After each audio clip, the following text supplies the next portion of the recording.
Bienvenue à tous dans Kana en aparté. C'est parti pour une nouvelle émission du podcast audio lancé par l'un des éditeurs historiques du manga en France, les éditions Kana. On se retrouve désormais chaque semaine, soit pour une demi-heure d'émission ou soit pour une version longue des apartés. C'est simple, c'est en alternance, un coup l'un et un coup l'autre. Pensez surtout à activer les notifications pour ne rater aucune des mises en ligne, que ce soit sur toutes vos applications podcast ou sur YouTube. Aujourd'hui, nous allons parler d'un des mangas les plus sombres du catalogue Kana. L'histoire d'un aristocrate au passé tourmenté et de son étrange majordome en pleine ère victorienne. Personne ne sait si le diable s'habille en Prada, en tout cas chez Kana, il a une sacrée classe dans Black Butler.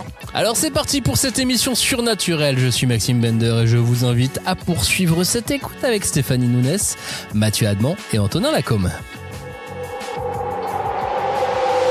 Une des grandes références de Black Butler, c'est le mythe de Faust. Mais c'est ça qui est inattendu, parce que quand on voit son type de dessin, en fait, on s'attend pas à cette horreur, à ce détail dans l'horreur, etc. Et qu'elle aille aussi loin. Oui, c'est un petit garçon, mais il a un but, il a une vengeance, et peu importe comment les gens vont le percevoir, il va aller au bout. Pour nous éclairer aujourd'hui, celle qui s'est laissée emporter par Ciel et Sébastien, Stéphanie Nounès, directrice de la communication des éditions Kana. Salut Stéphanie. Salut tout le monde. Notre majordome aujourd'hui, c'est Antonin Lacombe, journaliste spécialisé BD comics et manga, notamment pour les magazines Manga Kids, Japan Live ou Japan Max, qui est donc également avec nous. Salut Antonin. Salut tout le monde. Et enfin Mathieu Adman, chef de produit marketing aux éditions Kana. Salut Mathieu. Salut tout le monde. Oh la honte, pas de perso, ouais, pour t'es moi, pas majordome, après, t'es pas Ciel. Il a donné Ciel pour toi, Sébastien pour Antonin, il est resté plus personne. Bah, t'avais Grêle. Ouais, voilà. Est-ce que Black Butler, c'est pas l'une des séries en cours, celle qui a la plus longue longévité dans le catalogue actuel de Kana? C'est vrai que ça fait un moment qu'on l'a au catalogue, ça est sorti en 2009 quand même. Il y a certains lecteurs de Black Butler qui n'étaient pas nés quand vous avez commencé à publier la série en novembre 2009. Attends, c'était trop compliqué pour moi, mais oui, c'est vrai. Oui, c'est-à-dire que on n'était pas nés en 2009, Stéphanie. Ils sont nés après et ils ont commencé la série. Ah oui. Donc il y a des lecteurs de Black Butler qui ont aujourd'hui 15 ans ou 14. Ils n'étaient pas nés quand vous avez commencé à publier la série. Donc en fait, en train de nous dire qu'on est un petit peu vieux ou qu'on est un éditeur historique avec des mangas de qualité que nous perdurons sur la durée. C'est une belle et longue série. Exactement. Et donc l'architecte de ce succès et de cette longévité, c'est Yana Toboso. Exactement. C'est une mangaka. C'est assez rare pour le dire, même si elles ont quand même un petit peu bien révolutionné le genre depuis quelques années. C'est sa première série, voilà, et c'est un coup de génie. Black Butler, de quoi ça parle? Black Butler, ce sont les aventures d'un duo surprenant. Un jeune garçon de 13 ans et son majordome. Il s'agit donc de Ciel Phantom Hive, un aristocrate, et donc de celui qu'on peut considérer comme son fidèle serviteur, un démon, Sébastien Michaelis. Ensemble, ils effectuent des missions pour la reine Victoria, tout en cherchant à élucider un ou deux points de leur passé, puis à gérer les terres et les affaires familiales. Et donc, parmi les quelques mystères à élucider, il y a par exemple pourquoi ce jeune héritier a été déclaré mort pendant 2 ans. Bizarre. Qu'est-ce qui est arrivé à ses parents? Qui est vraiment ce majordome? Qu'est-ce qui lie vraiment ces deux personnages? Et puis parmi les enquêtes, on va autant s'intéresser à Jack l'Éventreur qu'à des affaires de Curie. Mais alors ça, c'est vraiment que au début de l'histoire. Effectivement, l'effet Black Butler, ça vient peut-être de ce savant mélange entre spiritisme, costume, horreur et bonne humeur. C'est un petit peu ça, la grande recette de Yana Toboso. Outre un dessin en noir et blanc et rouge, qui séduit autant qu'il peut nous faire frémir par moments, elle s'est vraiment complètement accaparer un genre en cassant les codes, un univers en s'inspirant complètement de l'époque victorienne anglaise, qui est très riche autant en costumes, mais en même temps en développement économique, en développement technologique, et c'est un petit peu tous ces éléments-là qu'elle vient mettre avec une grosse dose de spiritisme, parce que ça aussi c'était quelque chose de très important à l'époque. Ouais, parce que ça c'est assez important, c'est assez prenant même dans Black Butler, c'est qu'on est en pleine ère victorienne, une ère qui est remplie de bouleversements. Et beaucoup de bouleversements historiques que finalement on connaît pas trop, parce qu'on l'a pas forcément appris, cette histoire victorienne à l'école, mais du coup, vraiment l'Inde, les rapports avec l'Inde, les rapports avec l'apparition du gaz moutarde, enfin vraiment plein de choses totalement diverses et variées, et on sent qu'elle a vraiment un amour de l'Angleterre et de cette culture, c'est chouette, quoi. Après, c'est une époque qui inspire quand même, parce que outre Black Butler, on a pas mal notamment de séries qui se passent à l'époque victorienne, qu'on peut voir à la télé, oui, mais même autre dans le manga, sur les séries télé, tu vois, c'est un truc qu'on revoit quand même assez souvent, et donc l'époque victorienne, ça a toujours eu cette espèce d'imaginaire qui a inspiré les créatives. Donc, voilà. Yana Toboso, c'est très riche l'époque victorienne. Il faut savoir déjà que l'Empire britannique est ultra puissant. Il domine le monde à ce moment-là, donc tout se passe en Angleterre. C'est aussi la naissance donc des castes, hein, voilà. Et en fait, de l'ère victorienne, on va accoucher du XXe siècle et de la Première Guerre mondiale. Et donc, entre guillemets, à peu près tous les rois qui ont été, ou tous les monarques qui étaient au cœur de la Première Guerre mondiale étaient tous des petits-enfants ou des arrière-petits-enfants de la reine Victoria, hein, de tous les pays. Hein. Elle en a fait plein, elle les a mariés avec tout le monde. Voilà. Voilà. Donc, mais c'est surtout, on va dire, culturellement parlant, c'est aussi la naissance de la littérature gothique, entre autres. Voilà. Et donc, Frankenstein avec Mary Shelley, et donc tout cet univers-là, un peu de spiritisme et autres, va un petit peu complètement nourrir, évidemment, tout l'univers de Black Butler. Et ce qui est marrant, c'est qu'elle a attendu, alors elle le dit dans le tome 22, au début du tome 22, dans le mot de l'auteur, le fameux mot qu'on a sur le rabat de jaquette, elle dit ça y est, je suis enfin allée en Angleterre. Elle a quand même attendu plus de 20 tomes pour y aller. Je trouve ça assez incroyable, moi. Ah, mais elle s'est complètement accaparée, c'est-à-dire qu'en fait toutes les grandes figures de la littérature et de la culture de l'ère victorienne, elle se les a accaparées. Alors ça va autant de Conan Doyle avec Sherlock Holmes que effectivement Frankenstein. On va avoir un petit peu, ça va déborder bien sûr tout l'univers des costumes, des maids, des majordomes et tout ça, parce qu'il y a quand même un système de classe qui est ultra hiérarchisé à ce moment-là, et assez rigide, voilà. Donc il faut savoir tenir et se tenir, voilà, donc les bonnes manières entre autres. Et en même temps, on a un peu tout ce côté fantastique qui va commencer à arriver, et à partir de là, elle va lancer un petit peu ses pions, et un petit peu va créer ce duo un peu machiavélique. Il faut quand même savoir que l'une des plus grandes forces de Black Butler, c'est quand même, elle a fait de son héros principal le diable.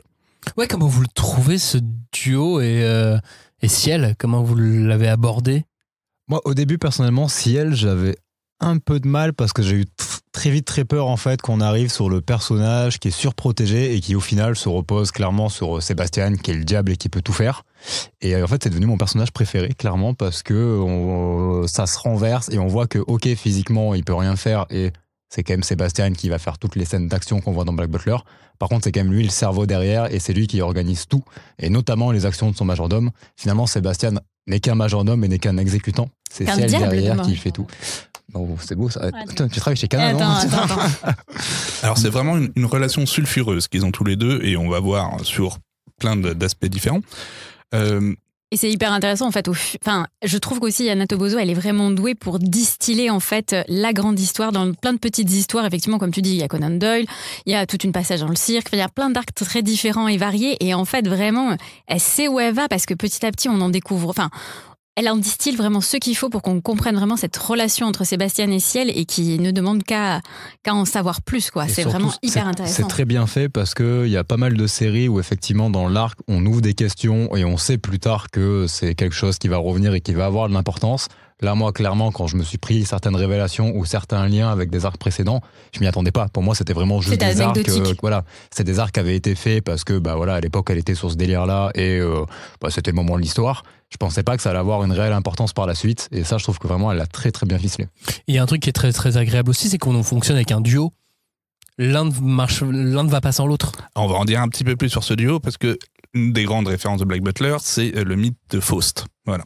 Le mythe de Faust, c'est le docteur Faust, entre guillemets, qui était prêt à vendre son âme pour vivre un peu plus longtemps et profiter un peu plus de la vie. On va simplifier comme ça. Voilà. Et donc, c'est ce qui se passe. Enfin, ce qui se passe un petit peu différent, c'est qu'à un moment dans sa vie, Ciel, au bout de sa vie, va appeler à l'aide. Et la seule personne qui vient, c'est le diable. Et donc, il fait un deal avec le diable en lui disant « Ok, tu m'aides à me venger de ceux qui ont massacré ma famille, qui ont tout brûlé, en échange de quoi je te donne mon âme à la fin. » Donc, les deux personnages sont complètement enchaînés. Il a pris quelques... C'est une éminence grise, hein, Ciel, c'est quand même quelqu'un qui cogite beaucoup. Donc quand même, il y allait un peu mollo, il a mis des règles, hein, quand même, parce qu'il avait le diable en face. Et effectivement, c'était, bon, t'as pas le droit de me mentir, tu dois me protéger. Et tu fais plus ou moins tout ce que je te dis. D'un autre côté, Sébastien, lui, plus Ciel va s'approcher de sa vengeance, plus son âme va se noircir, meilleure elle sera. Voilà. Donc, ils sont complètement interconnectés l'un à l'autre, et c'est très drôle parce qu'il y a vraiment un rapport dominant-dominé, alors que l'un et l'autre sont forcément le dominant et le dominant de l'autre aussi. Enfin, c'est complètement mélangé. Et pour toi, dans la série, justement, le dominant-dominé, tu le vois sur quel aspect? Parce que pour moi, sur la série, c'est Ciel clairement qui domine parce que c'est lui C'est le qui majordome. impose. Bah non, pour moi, c'est Ciel qui a imposé ses clauses et toute la série, c'est lui qui ordonne. Oui, parce que c'est le majordome, donc tu te dis en termes de caste et de hiérarchie, c'est ça. Sauf qu'à la fin, c'est quand même le diable qui va manger son âme une fois que ce sera fait. Donc ça, bien sûr. Mais finalement, c'est du gagnant-gagnant, entre guillemets, dans le deal parce que Ciel aura accompli ce pourquoi il a signé le pacte. Voilà, évidemment. Mais après, d'un autre côté, Ciel sans Sébastien, bon, déjà, il sera plus là. Et en même temps, il est un petit peu limité. Il est maladif, il est chétif, il est petit, il est un peu malingre. Bon, il a pas tout pour lui, quoi. Voilà. Mais bon, il est puissant. Ok, c'est un des chiens de garde de la reine, c'est ce qu'on dit. Donc, c'est la charge secrète qu'il a récupérée de sa famille. Et en fait, voilà, il doit s'occuper de toutes les affaires occultes du royaume pour la reine Victoria, là où Scotland Yard est complètement dépassé par tout ce qui se passe.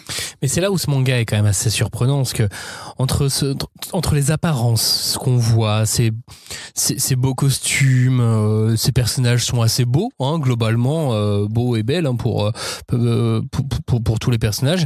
Il y a vraiment de quoi se faire piéger, parce qu'entre le fond et les apparences, on est sur une opposition totale. Bah, Ciel, on lui dit vraiment d'aller mettre les mains dans le cambouis, quoi. Vraiment d'aller chercher dans les bas-fonds, aller voir les pires personnes, les manipulations, etc. Et de voir le pire côté de l'homme, quoi. Donc, c'est la milice privée de la reine qui veut pas se tacher les mains, quoi. Et ça a piégé même Kana au début, hein, parce que quand nous, on a eu la série, les éditeurs à l'époque s'attendaient pas à ce que 3 tomes ou 4 tomes plus tard, il y allait avoir des morts d'enfants, enfin, des trucs assez trash. Voilà, alors ça là, va vite loin, ouais. on va arriver. C'est-à-dire que tout le grand jeu de Yana Toboso, c'est vraiment de s'amuser et de casser les codes. Elle joue beaucoup avec tous les codes. Alors c'est vraiment, par contre, malgré les apparences, un manga pour public averti. Oui, les 3/4 du temps, il y a des super costumes.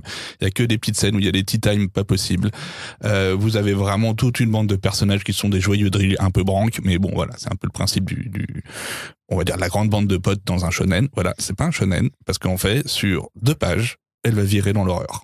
Mais c'est vraiment, elle distille ça de façon très très ponctuelle dans son histoire.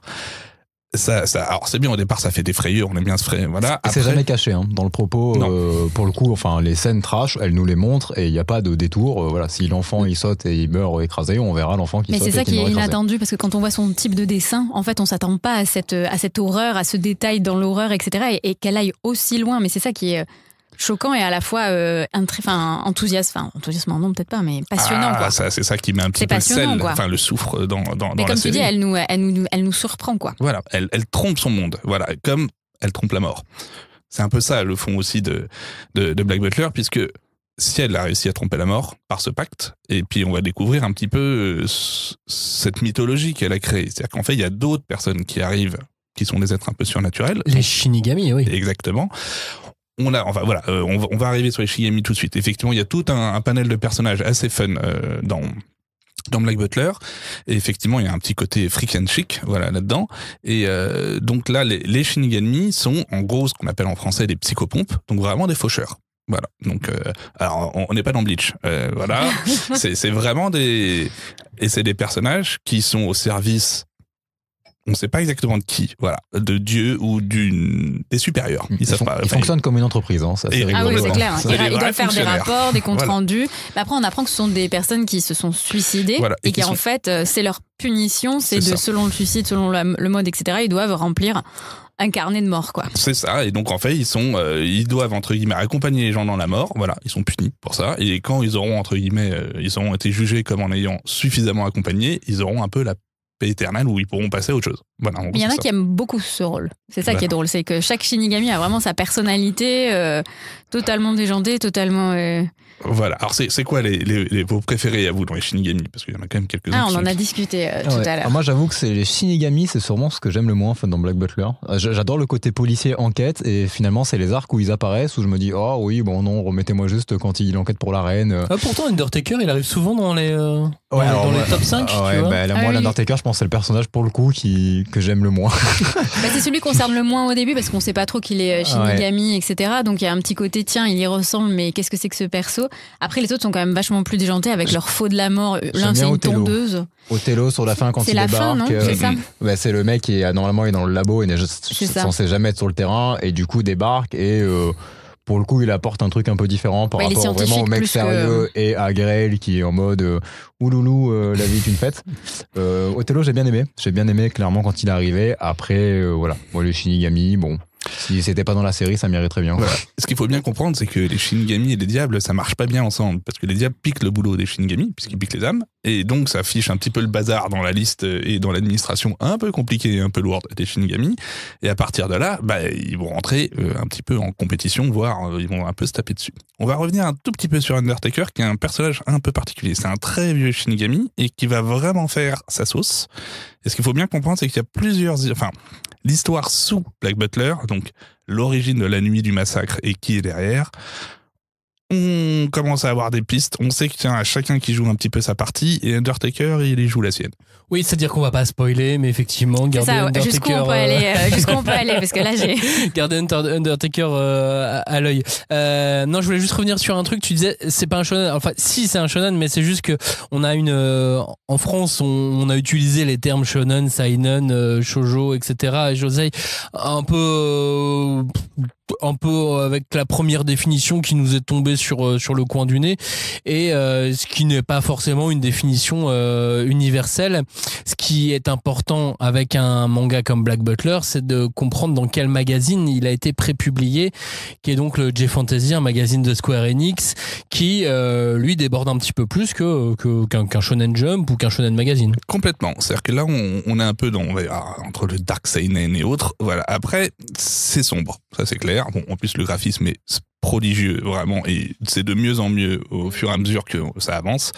Il faut bien comprendre que le magazine en question, voilà, Yana Toboso, ce qu'on disait au départ, c'est qu'effectivement, c'est une femme, voilà, qui, comme pas mal d'autres dont on va voir juste après, elle voulait faire du shonen, elle voulait faire du manga, elle voulait se faire plaisir, voilà. Et donc, ce qu'a fait Yana Toboso, dans ce magazine-là, il y en a une autre qui l'a fait, qui s'appelle Jun Mochizuki, avec Pandora Hearts. Et déjà, là aussi, on joue sur les codes, c'est vraiment très fantastique, c'est très sombre, c'est rempli de cupcakes et de jupons, et en même temps, c'est une histoire très, très complexe. C'est très complexe, Pandora Hearts, mais voilà, elle arrive à instaurer vraiment du fantastique dans un univers vraiment de maid et de costumes. Ouais.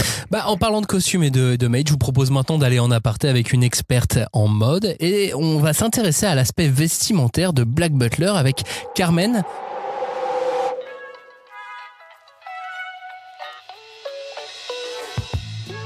Carmen, première d'Atelier des Vertucadins. Bonjour Carmen. Bonjour, enchantée. Merci de répondre à nos questions. Et la première d'entre elles, Carmen, c'est quel est le niveau de réalisme pour toi dans les costumes qu'on retrouve dans Black Butler ? Alors, il est assez élevé parce que dans les mangas, généralement, il y a une grande licence artistique qui est prise par les auteurs et autrices de mangas.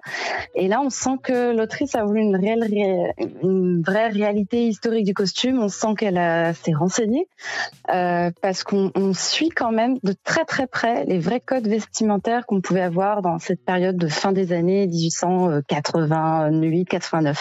Et c'est super intéressant. Mais il y a pour les personnages principaux, alors comment est-ce qu'ils arrivent à se démarquer de façon sur leurs vêtements ? Alors, de ce que j'ai un petit peu pu regarder, effectivement, par exemple, pour tous ceux qui travaillent au manoir, on va avoir la servante, elle a un costume de maid, qui est probablement un des costumes les plus finalement fantasy de la série, tout simplement parce qu'on a une image d'Épinal de la maid au Japon qui est extrêmement marquée, de cette petite robe noire un petit peu bouffante, le tablier blanc, la petite coiffe froufroutante dans les cheveux. Alors, il faut imaginer qu'à l'époque, en fait, on prend le costume à la mode, la forme, on le met en noir effectivement avec un tablier blanc. Mais il n'y a aucune raison qu'une maid ait une heure courte, par exemple. Donc on va plus de ça, c'est quelque chose qui est vraiment typé manga. Alors justement, sur Ciel, il y a quand même un élément très important, et on ne sait pas si c'est un fashion faux pas ou si c'est vraiment une démarche de l'autrice, c'est le fameux porte-chaussettes apparent. Et là, effectivement, on se pose tous beaucoup de questions. Alors en plus, il y a une première chose, c'est que Ciel est habillé comme un enfant. Donc ça, c'est quelque chose qui est très particulier dans les vêtements de l'époque victorienne, c'est qu'on prend le costume d'adulte et on va le raccourcir de manière à marquer l'enfance de manière très visible. Donc c'est pour ça qu'il est toujours en short. Ça, c'est pas une fantaisie de l'autrice, c'est vraiment un marqueur de l'enfance. Donc c'est complètement cohérent par rapport à son âge. Le fixe chaussette, c'est effectivement un accessoire de mode qui existait, qui permettait de maintenir les chaussettes et que la chaussette ne se ratatine pas sur la cheville et soit très disgracieuse si jamais, lors d'un mouvement, monter un escalier, l'homme devait dévoiler sa cheville. Néanmoins, ça reste un accessoire qui tient du sous-vêtement, qui n'est pas censé être visible. De la même manière que le corset d'une femme n'est pas visible, le fixe chaussette n'est pas censé être visible. Donc le fait de le montrer et de surtout le mettre sur un enfant, parce que les enfants ne portaient pas de fixe chaussette, ça donne une petite connotation un petit peu particulière. Comme le porte-chartel un petit peu. C'est ça, le porte-chartel n'existe pas encore tout à fait, ça commence à peine pour les dames, mais on est exactement dans la même catégorie. Bon, un grand merci Carmen, c'est passionnant. Je pense qu'on aurait pu faire toute l'émission uniquement en parlant de mode dans Black Butler, tellement c'est important et tellement tout ce que tu nous dis est super intéressant pour nous en plus néophytes sur ce genre-là. Merci beaucoup de toutes tes réponses et d'avoir apporté ton savoir dans notre émission, Carmen, des Vertugadins, c'est ça, hein, Vertugadins. À bientôt, au revoir. Alors maintenant, passons à notre fameuse séquence recommandation. Quand on est à jour sur Black Butler, quand on a lu tous les tomes de Black Butler 4 fois, vers quel titre, Antonin, tu orienterais les lecteurs? Un peu facilement Death Note. Voilà. Parce que pour le côté Shinigami et un petit peu le côté, le personnage principal, il réfléchit. Oui, ça, et il n'est pas clean que ça, mais bon, il a son propre agenda. Il y a une dualité. Ouais.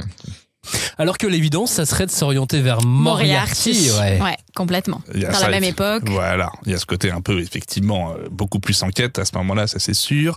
On a Enma aussi. Qui n'est plus commercialisé, mais que vous aviez sorti il y a quelques années. L'avantage de Enma, c'est que ça se passait aussi en Angleterre. Fille de roi des enfers, on avait quand même ça qui... C'est ça, c'est deux liens forts. Ouais. Ces liens qui tournaient.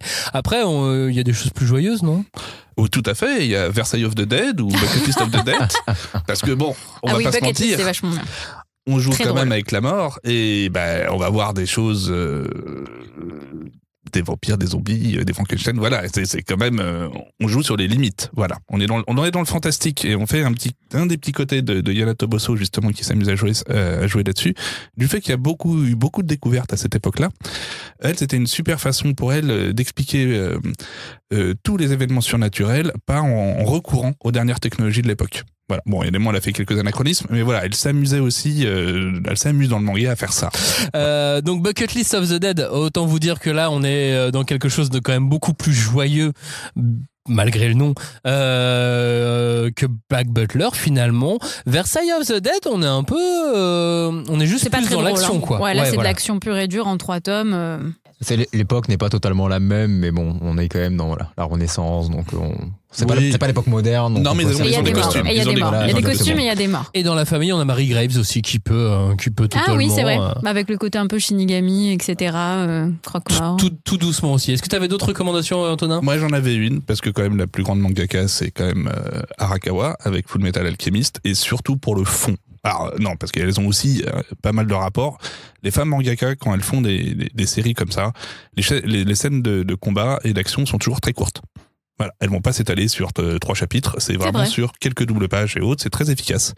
Elle s'est énormément sur des relations entre les personnages et un fond dans l'histoire qui est souvent très dur. Enfin, elles abordent des thématiques, Toboso également, qui sont vraiment à contre-emploi complet et ça marche très très bien. Voilà. C'est très sérieux et c'est vraiment des choses qui arrivent à toucher d'une autre façon. Et pour revenir sur Black Butler et donc toute cette histoire, je vous propose de résumer les arcs pour ceux qui auraient un petit peu raté certaines étapes dans Black Butler, qui l'ont lu il y a trop longtemps, parce qu'attends, 2009, C'était il y a 15 ans, j'allais dire 16, 15 ans. Non, C'était il y a 15 ans, donc c'est-à-dire qu'il y a des gens qui 33 tomes. ont pu oublier ce qui se passait dans Black Butler. Donc voilà, Antonin, je te propose cet exercice impossible.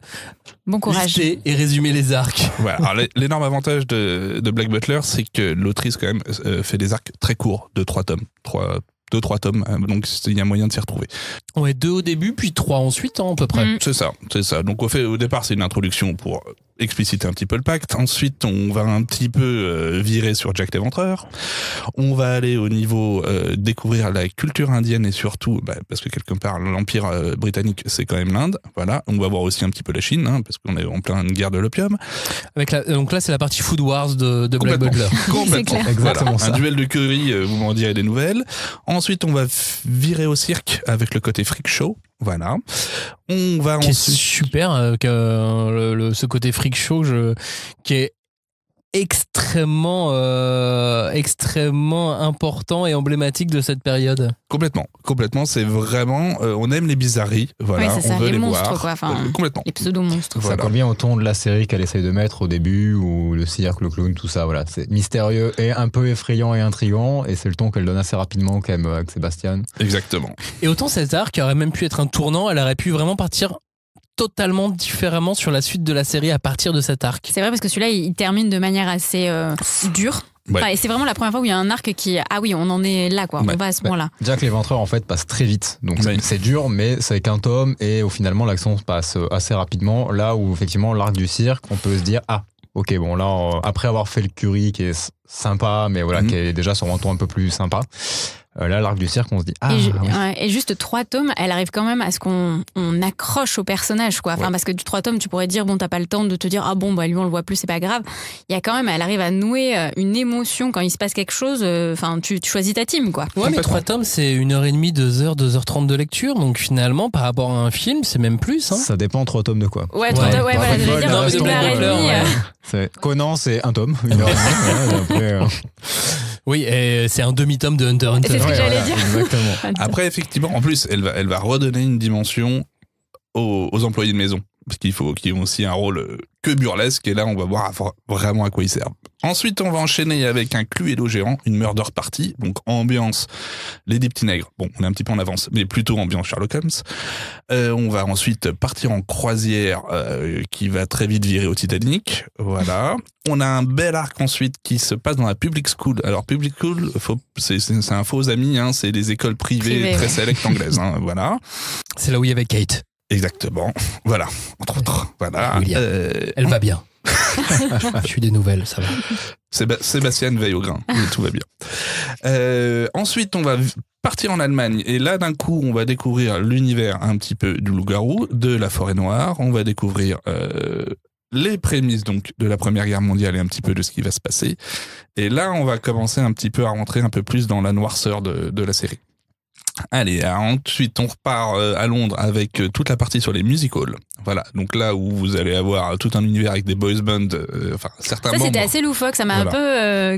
ok, elle avait besoin de son Magical Girls, mais en façon garçon, c'était... Surtout quand tu vois la suite, quand on va nous parler, où vraiment là t'es là en musical, ok, et ça introduit un truc atroce. Ah oui, c'est exactement. ça. Parce qu'il y a quand même le tournant du tome 26 où je me suis pris une claque, et C'est juste ça. après le boys band, je ne m'y attendais pas. Voilà, et là d'un coup, le 26, elle a vraiment cassé complètement le paradigme de sa série. Elle a tout remis à plat. Elle a dit, ok, maintenant, on va rentrer un peu dans le dur du sujet et on va remonter, ou si elle va commencer à très sérieusement remonter le fil de ses origines et le fil de cette fameuse nuit. Et à partir de là, on a un long run qui commence, où c'est vraiment bas les masques. Il y a beaucoup de codes de la série qui tombent, voilà. Et là, d'un coup, on a un rythme d'enfer qui commence à se lancer.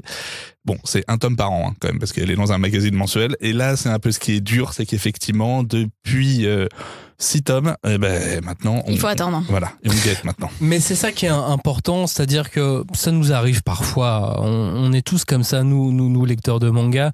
On commence à accrocher à une série, on en lit 10, on en lit 15, et puis parfois, il y a des moments de lassitude, parce que c'est important dans une série longue d'avoir des petits moments de creux, des moments de respiration. C'est pour ça que des fois, tu as des choses comme la partie musical qui est un peu plus légère. Et oui, tu peux pas avoir de l'enjeu vie ou mort à chaque tome, parce que sinon tu te lasses encore plus.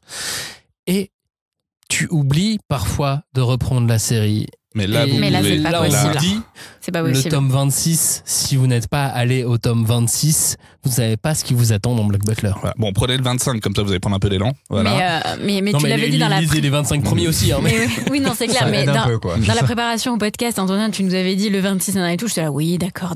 Oh, ah, mais oui, il y a un avant et un après. Et après, ce que disait Mathieu tout à l'heure en aparté, c'est que ça te permet de revoir les arcs précédents avec une autre vision. Parce qu'en fait, elle a vraiment distillé des informations. Et en fait, ça te donne envie de revenir en arrière pour voir qu'est-ce que tu aurais pu percevoir pour comprendre ce tome 26. En fait, elle a presque tout construit pour arriver à ce tome 26. C'est un peu le Exactement. climax de la série où tu arrives et tu fais « Ah, ok, d'accord. » Donc en fait, même des arcs un peu moins importants, finalement, ils n'étaient pas si peu importants que ça.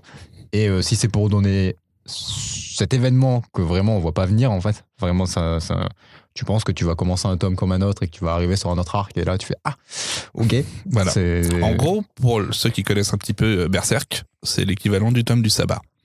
Voilà. Et alors maintenant, au tome 32, on en est où en quelques mots sans spoiler? Qu'est-ce qu'on peut dire? Alors, la grande histoire se déroule. Ok.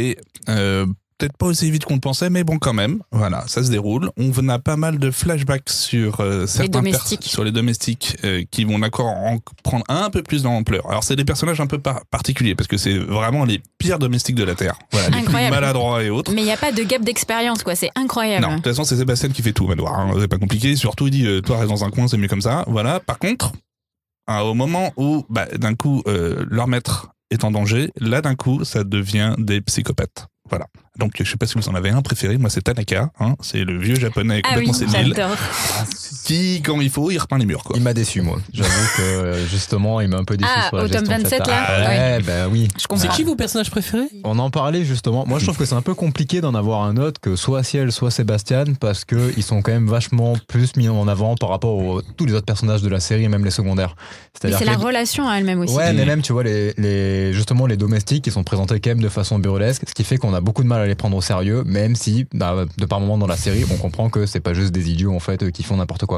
Enfin, vraiment, Ciel et Sébastien, c'est... Ils occupent la place, quoi. Ils occupent la place et surtout, t'as vraiment l'impression que c'est eux qui dominent le reste. Tu vois ce que je veux dire? Ils sont toujours en maîtrise dans la série. Sébastien parce que c'est un diable et il peut tout faire. Et Ciel parce que concrètement, c'est lui qui mène la danse. Jusqu'à un certain moment, en tout cas, c'est lui qui mène la danse. Moi, j'aime bien Undertaker parce que justement, il mène sa danse. Aïe, aïe, aïe. Il mène sa Mathieu danse. aime pas du tout. Désastreux. Aïe, aïe, aïe. Mais après, il a un charisme. Enfin, oui. et puis, il a ce côté un peu à l'écart. On apprend après qu'il a été chez Nigami. Enfin, lui, de toute façon, pour avoir des informations, il faut le faire rire. Enfin, il est un peu bizarre, quoi. Ah, ça, c'est clair. Hein, et du coup, il y a tout un mystère qui ne fait qu'évoluer et que s'amplifier. Mais On est pincettes. Hein. On va vraiment vous préserver dans le podcast. Ah non, vraiment. Là, pour le coup, je veux vraiment pas spoiler parce que...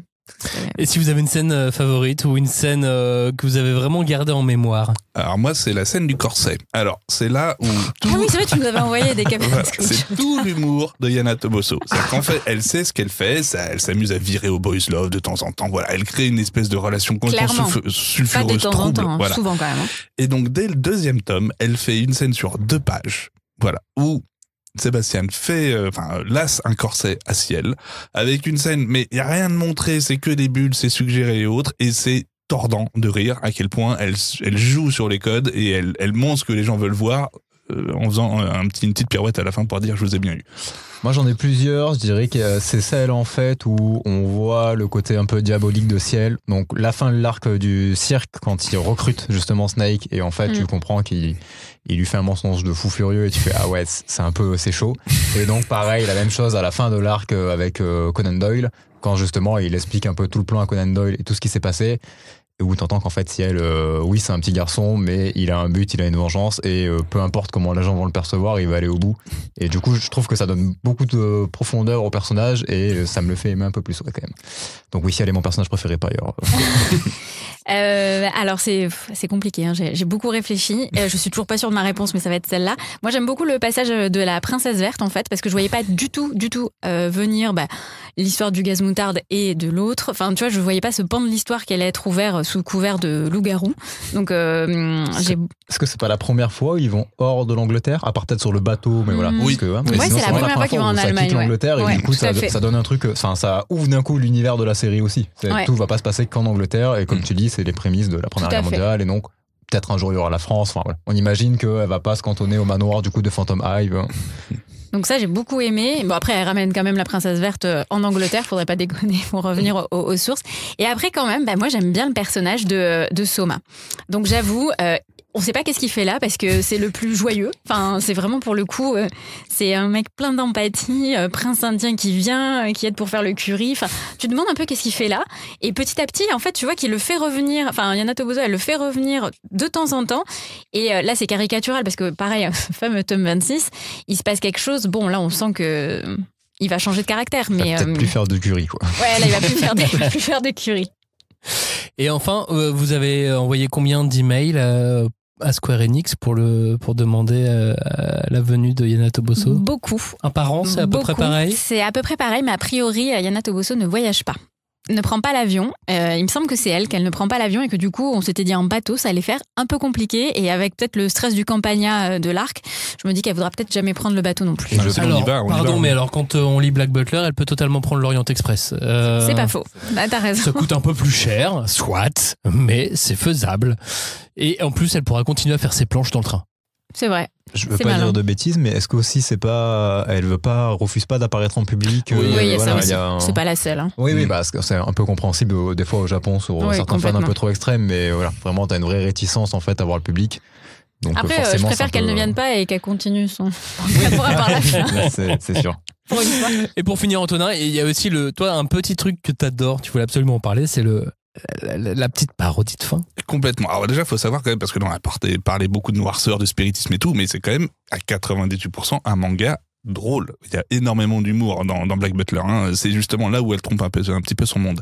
Et justement, il y a un fun fact qui est très drôle, c'est que sur chaque couverture, elle fait une parodie de son propre manga. C'est-à-dire que vous retournez la couverture et en fait, elle a parodie. Une fois, ça va être un manga de sport, donc d'un coup, vous allez avoir le personnage de la couverture qui, quand vous le retournez, il va être en tenue de sport. Et sur le 4e de couverture, elle va s'amuser à raconter l'histoire à sa façon, comme si c'était un manga de sport. Elle le fait sur tous les albums. Voilà. Donc ça, c'est vraiment quelqu'un qui s'amuse beaucoup. Je vous invite aussi à lire toutes les petites notes qu'elle raconte à la fin, où vraiment c'est la vie de son atelier et elle fait des trucs, mais voilà, je crois qu'elle martyrise beaucoup. Tu Tu te rends compte qu'il y a peut-être un fan depuis 2009 là qui découvre tout ça et qui va te remercier. Lever Qui la va jaquette. revoir tous Incroyable. ces tomes. Quoi, Sébastien fait du tennis? Exactement. On Donc, n'oublie pas trop souvent de regarder sous les jaquettes. il y en a beaucoup qui cachent des choses sous les jaquettes. Black Butler de Yana Toboso, ça a déjà donc plus de 30 volumes disponibles en librairie. Le 33 vient tout juste de paraître. Et vous avez également plusieurs artbooks disponibles. Et Vous pouvez... oui, Mathieu. Les 3 premiers sont à 3 € aussi. Et les 3 premiers tomes sont à 3 € exactement. Et vous pouvez retrouver donc toutes ces infos sur le site des éditions Kana, kana.fr. Et n'oubliez jamais, si votre libraire n'a pas les Black Butler en rayon, il peut les commander facilement. Et c'est pas mon libraire, pardon. Merci à tous pour votre écoute. Et puis n'oubliez pas, un commentaire, une note, des petites étoiles, c'est toujours encourageant. Et n'oubliez pas de vous abonner à l'émission. Merci de nous avoir écoutés. Salut à tous, à bientôt. Merci, Merci, au revoir. au revoir.